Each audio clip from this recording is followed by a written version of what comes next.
और यहाँ पे हम लोग क्वेश्चन फर्स्ट से स्टार्ट करते हैं। क्या क्वेश्चन हम लोग का कह रहा है, देखिए हम लोग क्वेश्चन आपके स्क्रीन पे सेक्शन ए में जो रहेगा आपका ऑब्जेक्टिव रहेगा, और ऑब्जेक्टिव में आपको क्या रहेगा, फर्स्ट क्वेश्चन कह रहा है कि नॉन निश्चयवाद संक्रमण का प्रतिपादन जो किसने किया। ऑप्शन आपके स्क्रीन पे देखिए, आप इस क्वेश्चन का राइट ऑप्शन की बात करेंगे तो क्या होगा, ध्यान देंगे बिल्कुल सभी का करेक्ट आंसर आना चाहिए।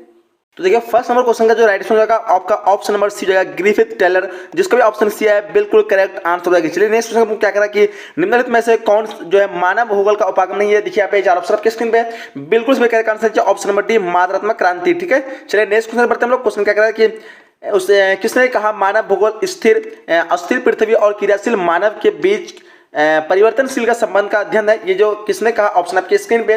तो क्वेश्चन नंबर 3 का राइट आंसर आपको हो जाएगा एनल सी sample, option number D correct answer हो जाएगी। चलिए क्वेश्चन क्या है कि सैन्य भूगोल मानव भूगोल के किस क्षेत्र का उपक्षेत्र है। ध्यान दें क्वेश्चन नंबर 4 का राइट आंसर आपका हो जाना चाहिए राजनीतिक भूगोल का, ऑप्शन नंबर डी बिल्कुल करेक्ट आंसर हो जाएगी। क्वेश्चन नंबर 5 का निम्नलिखित में से कौन जो क्षेत्र है सघन जनसंख्या हो रहा है। तो सघन की बात करें तो 50 क्वेश्चन नंबर 5 का आंसर होगा दक्षिण पूर्वी एशिया, जो कि सबसे अधिक जनसंख्या रहती है, तो ऑप्शन डी करेक्ट आंसर होगी। चलिए क्वेश्चन नंबर 6 का है कि निम्नलिखित में कौन जो है जन स्थानांतरण का प्रतिकर्षक कारक नहीं है। प्रतिकर्षक कारक नहीं पूछ रहा है पे 6 नंबर क्वेश्चन का आपका हो जाएगा शैक्षणिक सुविधाएं, जो कि प्रतिकर्षक कारक नहीं है, ये एक आपका अपकर्षक कारक है। ठीक है, चलिए क्वेश्चन कह रहा है कि जनसंख्या वृद्धि दर सर्वाधिक जो है कहां पे, 7 नंबर क्वेश्चन का आपका ऑप्शन में पे होगा अफ्रीका। ठीक है, सबसे अधिक वृद्धि दर जो महादेश की बात करें तो अफ्रीका हो जाएगा, लेकिन यहीं पे अगर आपको देश पूछे तो पे यमन मारना है आपको। क्वेश्चन नंबर 8 का है कि 1650 ईस्वी में विश्व की जनसंख्या थी कितनी थी। क्वेश्चन नंबर 8 का राइट आंसर आपका हो जाएगा ऑप्शन नंबर डी 55 करोड़, बिल्कुल करेक्ट आंसर होगा। चलिए क्वेश्चन नंबर 9 कह रहा है, देखिए निम्नलिखित संख्या में कौन जनसंख्या के कार्यशील आयु वर्ग का प्रतिनिधित्व करती है।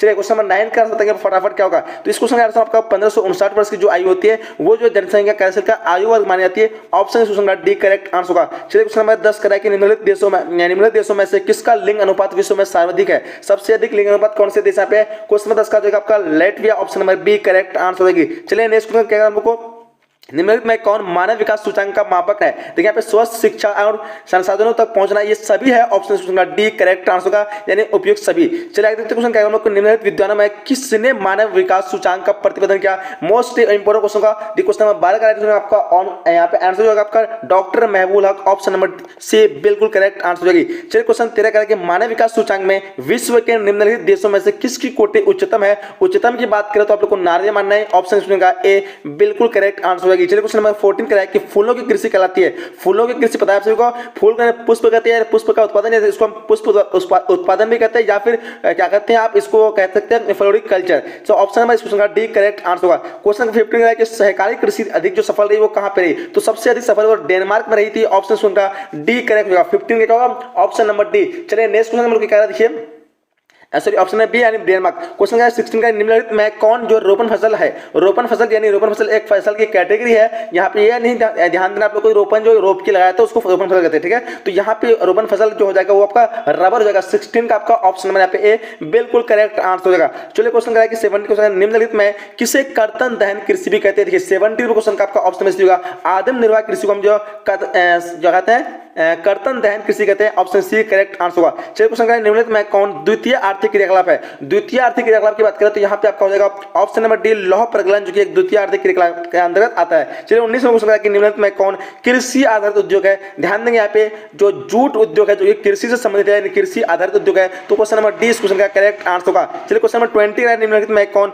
वन आधारित उद्योग है। तो यहाँ पे कागज जो कि आपका वन से उत्पन्न होता है, ऑप्शन क्वेश्चन का एक करेक्ट आंसर होगा। चलिए क्वेश्चन क्या है कि खनन जो क्रियाकलाप है वो कहाँ क्या है। खनन क्रियाकलाप बताना आपको, इस क्वेश्चन का आंसर आपका ऑप्शन बी होगा, द्वितीय क्रियाकलाप के अंदर आता है खनन, ऑप्शन क्वेश्चन बी बिल्कुल राइट आंसर होगा। चलिए क्वेश्चन नंबर 22 निम्नलिखित में कौन पंचम क्रियाकलाप के अंदर आएगा। तो ये बाह्यतन स्रोत जो कि पंचम क्रियाकलाप के अंतर्गत आएगा। चलिए क्वेश्चन नंबर 23 का रेल मार्ग का जाल सघन जो है सघनतम घर जो कहां पे है, संयुक्त राज्य अमेरिका, ऑप्शन नंबर डी बिल्कुल करेक्ट आना चाहिए, option number D. 23 number question का चलिए 24 नंबर क्वेश्चन देखिए यहाँ पे कह रहा है कि वृहत तरंग मार्ग जो संबंधित है, वृहत तरंग मार्ग जो संबंधित किससे है। 24 का आपका हो जाएगा उत्तर अटलांटिक समुद्री महासागर से, ऑप्शन सुन का बिल्कुल ए आना चाहिए सभी का। चलिए नेक्स्ट कह रहा है हमको, क्वेश्चन कह रहा है कि निम्नलिखित में कौन जो आंतरिक समुद्र पत्तन नहीं है। आंतरिक समुद्र पत्तन नहीं है 25 का आपका हो जाएगा एथेंस, जो कि आपका आंतरिक समुद्र पत्तन नहीं है। 26 का कि लेनिनग्राद जो है वो किस प्रकार का पत्तन है। देखेंगे यहाँ पे 26 नंबर क्वेश्चन का आ जाएगा आपका औद्योगिक पत्तन है, क्या है एक तरह के औद्योगिक पत्तन, ऑप्शन सी करेक्ट होगा।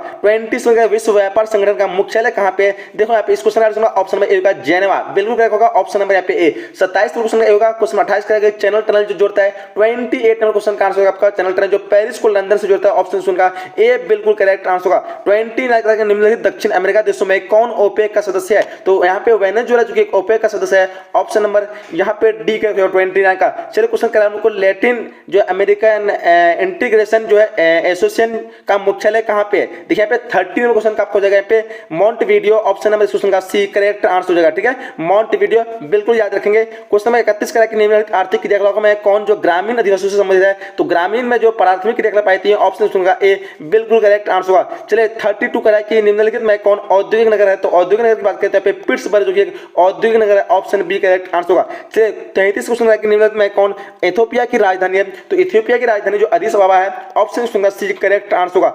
34 करा कि निम्नलिखित में कौन परिवहन नगर है? तो परिवहन नगर की बात करें यहाँ पे देखिए 34 नंबर क्वेश्चन का आपका हो जाएगा सिंगापुर जो कि एक परिवहन नगर के अंदर आता है। चलिए क्वेश्चन आगे हम लोग क्या करें कि निम्नलिखित में कौन जो है नियोजित नगर है? तो यहाँ पे कैनबरा जो कि एक नियोजित नगर में अंदर आता है, ऑप्शन इस क्वेश्चन का एक करेक्ट आंसर होगा। चलिए क्वेश्चन क्या है कि किस भाषा परिवार की जनसंख्या सबसे कम है? तो सबसे कम की बात करें यहाँ पे तो अकॉर्डिंग टू ऑप्शन आपका ऑप्शन नंबर डी होगा चीनी तिब्बती, बिल्कुल करेक्ट आंसर हुआ। चलिए क्वेश्चन नंबर 37 का कि 2011 की जनगणना के अनुसार भारत की जनसंख्या जो है घनत्व जो थी वो कितनी थी? तो इस क्वेश्चन का राइट आंसर आपका ऑप्शन नंबर ए यानी 382 व्यक्ति प्रति वर्ग किलोमीटर पे। चलिए आगे क्वेश्चन करा कि 2011 की जनगणना के अनुसार भारत के किस राज्य की जनसंख्या सबसे कम? तो सबसे कम जो थी 2011 की जनगणना के अनुसार वो सिक्किम की जगह, ऑप्शन सुनगा सी बिल्कुल करेक्ट आंसर हुआ। चलिए 39 का 2011 की जनगणना के अनुसार किस राज्य की जनसंख्या सबसे अधिक थी? तो 2011 की जनगणना के अनुसार बिहार की जनसंख्या सबसे अधिक थी, ऑप्शन इस क्वेश्चन का बी करेक्ट होगा। जनसंख्या घनत्व आपको याद रखना है, ऑप्शन नंबर बी करेक्ट होगा। चलिए क्वेश्चन कह रहा हूं आपको किस राज्य में सर्वाधिक जनसंख्या में अप्रवासी आते हैं? तो सबसे अधिक जो अप्रवासी आते हैं वो महाराष्ट्र में आते हैं, ऑप्शन आपका होगा बी करेक्ट आंसर आना चाहिए। चलिए नेक्स्ट हम लोग क्या करें कि भारत में पुरुष प्रवास का प्रमुख धारा जो क्या है? तो इसका प्रमुख जो धारा है वो ग्रामीण से नगर की ओर है, नहीं ग्रामीण से मतलब ग्रामीण इलाके में रहने वाले लोग नगर की ओर बसते हैं, यानी सबसे अधिक जो होते हैं, क्वेश्चन ए करेक्ट आंसर होगा। क्वेश्चन करेंगे मानव विकास सूचकांक में भारत के निम्नलिखित राज्यों में से किसकी कोटि उच्चतम है? तो ध्यान देंगे यहाँ पे केरल बिल्कुल करेक्ट आंसर होगा, ऑप्शन नंबर डी इस क्वेश्चन का राइट आंसर होगा। ठीक है, चलिए क्वेश्चन हम क्या करें कि निम्नलिखित केंद्र शासित प्रदेशों में किस साक्षरता दर सबसे उच्चतम है? तो लक्षद्वीप यहाँ पे ऑप्शन नंबर इस क्वेश्चन का 43 का सी आपका आंसर आना चाहिए, सॉरी ऑप्शन नंबर डी जगह Lakshadweep, option number D correct answer होगा। क्वेश्चन नंबर 44 का निम्नलिखित नगरों में से कौन नदी तट पर अवस्थित नहीं है? तो यहाँ पे नदी के तट पर कौन अवस्थित नहीं है? भोपाल बिल्कुल करेक्ट होगा, ऑप्शन नंबर यहाँ पे डी करेक्ट आंसर होगा। चलिए 45 का निम्नलिखित में कौन खनन नगर है? तो खनन नगर की बात करें यहाँ पे 45 क्वेश्चन का आपका ऑप्शन नंबर यहाँ पे सिंगरौली जो खनन नगर के अंदर आता है। चलिए कहता है कि हरित क्रांति संबंधित है, तो हरित क्रांति जो आपका हो जाएगा चाय उत्पादन से नहीं खाद्यान्न उत्पादन से होगा, ऑप्शन सुनगा ए बिल्कुल करेक्ट आंसर होगा। चलिए क्वेश्चन कि निम्नलिखित में कौन रेशेदार फसल नहीं है? तो रेशेदार फसल यहाँ पे जूट है, कपास है, कॉफी यहाँ पे जो है नहीं होगा, ऑप्शन सुनगा सी करेक्ट आंसर होगा। कॉफी रेशेदार फसल जो नहीं है यहाँ पे, तो 47 का आपका ऑप्शन सी होगा। क्वेश्चन करें हम लोग निम्नलिखित में राज्य में कौन जो है चाय उत्पादक नहीं है? तो यहाँ पे केरल जो भी चाय उत्पादन थोड़ा बहुत करता है, लेकिन राजस्थान आपका नहीं करता है, यहाँ पे असम भी करता है और पश्चिम बंगाल, ऑप्शन डी यहाँ पे राजस्थान नहीं करता, तो option number D correct answer होगा। करेक्ट निम्नलिखित में कौन जो खाद्यान्न है, ठीक है 49 में क्वेश्चन का आपका जो राइट आंसर हो जाएगा आपका ऑप्शन में यहाँ पे मक्का जो खाद्यान्न के अंदर आता है, ठीक है, तो ऑप्शन सुनगा सी बिल्कुल करेक्ट आंसर होगा। चलिए क्वेश्चन करें कि निम्नलिखित राज्यों में कौन कपास का उत्पादक नहीं करता? देखिए यहाँ पे गुजरात जो है सबसे अधिक कपास का उत्पादन करता है, हरियाणा भी करता है, आंध्र प्रदेश करता है, लेकिन यहाँ पे जो आपका नहीं जो करता है वो हिमाचल प्रदेश, यानी हिमाचल प्रदेश आपका ऑप्शन नंबर यहाँ पे सी बिल्कुल करेक्ट आंसर हो जाएगी। ठीक है, चलिए नेक्स्ट क्वेश्चन क्या कह रहे हैं हमको निम्नलिखित में कौन जो भारत का सबसे लंबा राष्ट्रीय राजमार्ग है? ध्यान देंगे पहले जो था NH7 था, लेकिन अब जो है ये करंट जो NH44 बन गया, ऑप्शन सुनगा बी बिल्कुल करेक्ट आंसर होगा, सबसे लंबा क्या कहते हैं राजमार्ग, याद रखेंगे। चलिए नेक्स्ट क्वेश्चन क्या करें कि जल जो है वो क्या है? जल जो है जैव संसाधन है, अजैव संसाधन या फिर अनवीकरणीय संसाधन है, इनमें से कोई नहीं। ध्यान देंगे जल जो आपका एक नवीकरणीय संसाधन है, लेकिन आपका ऑप्शन में नवीकरणीय संसाधन नहीं दिया है, ये आपका इनमें से कोई नहीं हो जाएगा। ठीक है, आप यहाँ पर अगर अजैव भी मार सकते हैं, अजैव के अंतर्गत भी आ सकता है जल, क्योंकि जो चीजों से जो चीज होता है वो जैव संसाधन होता है, जल एक तरह का निर्जीव है, तो यहाँ अजैव में भी आ सकता है, तो ध्यान देंगे। लेकिन इसका अनवीकरणीय जो बिल्कुल नवीकरणीय जो राइट होगा, लेकिन नवीकरणीय नहीं दिया, तो ऑप्शन नंबर यहाँ पे इनमें से कोई नहीं दिया है, तो ऑप्शन नंबर डी आप लोग मारेंगे। चलिए देखते हैं क्वेश्चन क्या हम लोग को कि केंद्र सरकार आपका हरियाली प्रोजेक्ट जो संबंधित है ये वायु संरक्षण और जल संरक्षण दोनों से जाएगा। ऑप्शन सी बिल्कुल करेक्ट आंसर हो जाएगी। ठीक है, चलिए नेक्स्ट क्वेश्चन बढ़ते हैं हम लोग। अगला क्वेश्चन हम लोग करेक्ट निम्नलिखित में कौन जो ऊर्जा का आणविकरण स्रोत है। देखिए ध्यान से, आणविकरण की बात करी जाए ऐसा ऊर्जा है जिसको हम भविष्य में कभी समाप्त कर सकते हैं। ठीक है, तो आणविकरण से जो ताप ऊर्जा इसको हम समाप्त कर सकते हैं। ठीक है, इसकी सीमित है, इसकी मतलब इस तरह कोई गारंटी नहीं कब तक ये रहेगा, लेकिन ये इस तरह की ऊर्जा को हम आणविकरण कहते हैं। ऑप्शन सुनगा ए करेक्ट आंसर हो जाएगा, जिसको हम खत्म नहीं कर सकते हैं, जल को खत्म नहीं कर सकते हैं, पवन को खत्म नहीं कर सकते हैं, सौर ऊर्जा को खत्म नहीं कर सकते हैं। ये सारे जो नवीकरण के अंतर्गत आता है, जो नवीकरण के अंतर्गत आता है उसको हम खत्म नहीं कर सकते, समझो उसको हम नया बना सकते हैं फिर से। ठीक है, इसलिए हम उसको नवीकरण कहते हैं। हीराकुंड जो परियोजना अवस्थित है, हीराकुंड परियोजना कहां अवस्थित है? 55 नंबर क्वेश्चन का आपका जो हो जाएगा आपका ऑप्शन नंबर यहाँ पे सी जगह मध्य प्रदेश। क्या बोलते हैं लोग? हीराकुंड सी नहीं होगा आपका, आपका मध्य प्रदेश नहीं होगा, इसका राइट आंसर आपका ओडिशा होना चाहिए, ओडिशा हो जाएगा, ऑप्शन नंबर ए होगा। ठीक है, 55 नंबर क्वेश्चन का आपका ऑप्शन नंबर ए बिल्कुल करेक्ट आंसर हो जाएगा। क्या बोलते हैं लोग? ऑप्शन नंबर ए होना चाहिए, उड़ीसा में हीराकुंड परियोजना है। ठीक है, तो यहाँ पे बाय मिस्टेक आपको मध्य प्रदेश होगा, मध्य प्रदेश नहीं होगा। 1 मिनट। तो चलिए यहाँ पे आपका राइट आंसर हो जाएगा उड़ीसा में, ऑप्शन नंबर यहाँ पे ए करेक्ट आंसर होगा। चलिए क्वेश्चन नंबर 56 कराइए, निम्नलिखित में राज्यों में से किसमें जो है क्या कहते हैं काकरपार जो है नाभिकीय ऊर्जा केंद्र अवस्थित है। देखिए यहाँ पे बिल्कुल करेक्ट आंसर चाहिए आप लोग का, काकरापार जो नाभिकीय ऊर्जा उपस्थित हो जाएगा। पे 56 नंबर क्वेश्चन का ऑप्शन यहाँ पे सी होगा Gujarat, option number C correct answer हो जाएगी। चलिए नेक्स्ट क्वेश्चन हम लोग क्या करें कि खेतरी तांबा क्षेत्र जो किस राज्य में स्थित है। देखिए यहाँ पे 57 नंबर क्वेश्चन का आपका आंसर होगा आपका राजस्थान, ऑप्शन नंबर डी बिल्कुल करेक्ट आंसर होगा। चलिए क्वेश्चन क्या है कि बोकारो इस्पात केंद्र है, बोकारो इस्पात केंद्र है। 58 नंबर क्वेश्चन का आपका जो आंसर हो जाएगा आपका क्या हो जाएगा? ऑप्शन में यहाँ पे सार्वजनिक क्षेत्र, ऑप्शन नंबर यहाँ पे सी करेक्ट आंसर होगा। चलिए क्वेश्चन क्या है कि निम्नलिखित कोयला खदानों में कौन जो झारखंड में नहीं है। यहाँ पे 59 नंबर क्वेश्चन का आपका जो सिंगरौली झारखंड में नहीं है, ऑप्शन डी करेक्ट आंसर होगा। क्या निम्नलिखित राज्यों में से किस में प्रमुख तेल क्षेत्र स्थित है। क्वेश्चन नंबर 60 का जो आंसर होगा आपका ऑप्शन नंबर यहाँ पे क्या होगा? ऑप्शन नंबर यहाँ पे सी होगा, असम में। ठीक है, चलिए नेक्स्ट क्वेश्चन पर हम लोग अगला क्वेश्चन है कि नई औद्योगिक नीति की घोषणा कब की गई थी। 61 का आपका हो जाएगा ऑप्शन नंबर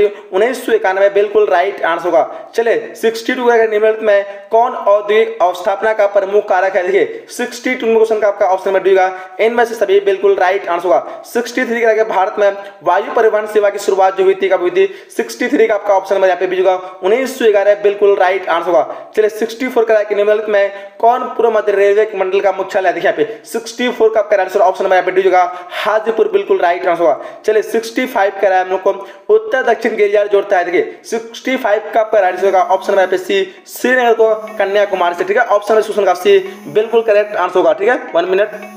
अगला जो नेक्स्ट क्वेश्चन है तूतीकोरिन जो पत्तन स्थित है वो कहाँ पे है। तो तूतीकोरिन पत्तन जो हो जाएगा आपका ऑप्शन नंबर यहाँ पे बी होगा तमिलनाडु में। क्या होगा? ऑप्शन नंबर बी इस क्वेश्चन का बिल्कुल करेक्ट आंसर होगा। चलिए नेक्स्ट क्वेश्चन है कि अम्ल वर्षा का कारण जो है, अम्ल वर्षा का कारण क्या है। 67 का आपका हो जाएगा आपका ऑप्शन नंबर यहाँ पे सी वायु प्रदूषण जिसके कारण अम्ल वर्षा होती है। क्वेश्चन है कि 2010-11 में निम्नलिखित में से कौन से भारत का सबसे बड़ा व्यापारिक भागीदार थे। यहाँ पे देखिए यहाँ पे 68 का आपका ऑप्शन नंबर बी चीन बिल्कुल राइट आंसर होगा। चलिए नेक्स्ट क्वेश्चन हम लोग को ध्वनि प्रदूषण का प्रमुख स्रोत क्या है। ध्वनि प्रदूषण यहाँ पे सभी होगा बिल्कुल correct answer option number D होगा। प्रतिकर्षक और अपकर्षक कारक जो उत्तरदायी है प्रवास से संबंधित है, यानी ऑप्शन नंबर इस क्वेश्चन का ए करेक्ट आंसर। तो हम लोग यहाँ पे टोटल जो है 70 क्वेश्चन कंप्लीट कर चुके हैं। अगर आप लोग इस 70 क्वेश्चन को कंप्लीट कर दिए तो एग्जाम में आप लोग इजीली 35 क्वेश्चन को आसानी से बना सकते हैं। ठीक है, इस तरह के आप लोग क्वेश्चन आप लोग देखने के लिए चैनल को सब्सक्राइब करेंगे, नोटिफिकेशन बेल को ऑन कर लेंगे। ठीक है, बाकी आप सभी को वायरल प्रश्न के बारे में बताए थे, वायरल प्रश्न आपको कैसे लेना है। तो सबसे पहले आप लोगों को गूगल पे आना है, फिर किसी भी क्रोम ब्राउज़र पे ओपन करना है। मैं आप लोगों को दिखा दे रहा हूँ कैसे क्या करना है। ठीक है, देखिए यहाँ पे देख पा रहे हो हम लोग गूगल में आने के बाद आप लोग को लिखना है वीवीआई क्वेश्चन वेबसाइट या फिर वीवीआई क्वेश्चन, दोनों में से जो भी लिखना है आप लोग को सिंपल इसको लिख करके आप लोग को टाइप कर देना। जैसे आप लोग टाइप करेंगे तो आपके सामने जो है 1 मिनट मैं आप लोग को दिखा दे रहा हूँ। यहाँ पे इसमें सर्च करेंगे तो आपको नीचे में आएगा पिंक कलर का आप लोगों को लोगो दिखेगा यहाँ पे और www.vviquestion.in सिंपली आप लोग को इसी में क्लिक करना है। ठीक है, ध्यान से आप लोग क्लिक करेंगे और क्लिक करने के बाद आपके सामने स्क्रीन पे कुछ इस प्रकार का इंटरफेस ओपन होगा। लेकिन सबसे पहले आप लोग करना क्या है, नीचे आना है स्क्रॉल में 1 में। अगर टेलीग्राम में ज्वाइन होते हैं तो टेलीग्राम वहाँ पे क्लिक करके आप लोग ज्वाइन हो सकते हैं, जहाँ पे आप लोग पीडीएफ और नोट्स बिल्कुल फ्री में मिलने वाला है। ठीक है, तो सिंपली आप लोग यहाँ से क्लिक करके टेलीग्राम में ज्वाइन हो सकते हैं। ठीक है, और आपको नीचे आना है, नीचे आने के बाद यहाँ पे आप दिखना है आप लोग अगर आप पढ़ाई करते हो तो नीचे जरूर क्लिक करें। अगर आप लोग जिसको भी पीडीएफ लेना है तो सबसे पहले नीचे में जो भी यहाँ पे प्रचार दिख रहा है इस पे आप लोग एक बार क्लिक करना है। अगर क्लिक करेंगे तभी आप लोग पीडीएफ वाला लिंक ओपन होगा। ठीक है, तो इसमें क्लिक करके आप लोग को बैक आ जाना है, बैक आने के बाद फिर नीचे जाना है। नीचे यहाँ पे आप लोग देखिए यहाँ पे वायरल क्वेश्चन और सब्जेक्ट डाउनलोड वाले बटन पे आप लोग को क्लिक करना है। ठीक है, बाकी यहाँ पे आंसर के लिए आप लोग यहाँ पे क्लिक करना है जो भी आप लोग सब्जेक्ट का आंसर चाहते हैं, ठीक है। तो हम लोग वायरल प्रश्न में जाएंगे, क्लिक करेंगे यहाँ पे, इसको आप लोग को खोलना है या फिर बंद करना है, जो भी करना है आप लोग कर लेंगे, ठीक है। फिलहाल नीचे में आना है आप लोग को, और नीचे में आने के बाद यहाँ पे देखिए, यहाँ पे अगर आप लोग वहां पे क्लिक नहीं किया तो यहाँ पे भी क्लिक करेंगे आप लोग, ठीक है। यहाँ अगर आप पढ़ाई करते हो तो यहाँ पे आप लोग क्लिक करेंगे, पहली बार क्लिक नहीं किया तो दूसरी बार में आप लोग यहाँ पे क्लिक कर देंगे। फिर नीचे में आना है, नीचे में आप लोग को ऑल सब्जेक्ट मिल जाएगा, नाम मिल जाएगा, देखिए यहाँ पे Hindi, English, Urdu and political science, psychology, home science, sociology, सारे सब्जेक्ट यहाँ पे वायरल मिल जाएगा। क्लिक यहाँ पे क्लिक करके आप लोग set by set viral set को पढ़ सकते हैं, ठीक है। तो यहीं तक वीडियो समाप्त है। वीडियो को लाइक करेंगे आप लोग, शेयर करेंगे, मिलते हैं नए वीडियो, तब तक के लिए जय हिंद, जय Bharat and thanks for watching.